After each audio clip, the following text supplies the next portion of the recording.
កំពុងឆ្នាំងជាស្រុងកំណាត់ចំប៉ាល្អឆាតស្រងស្រអែមជ័យ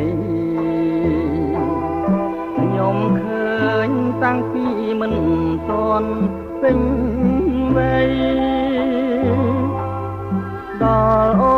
នណាដឹងក្តីរូបល្អដាច់គេខ្ញុំដើរច្រើនស្រុកទោះចិនទួងឆ្ងាយចំប៉ារៀងអាញមិនស្មើអូនទេរំដួលជើងភ្នំផ្កាមាត់ទុន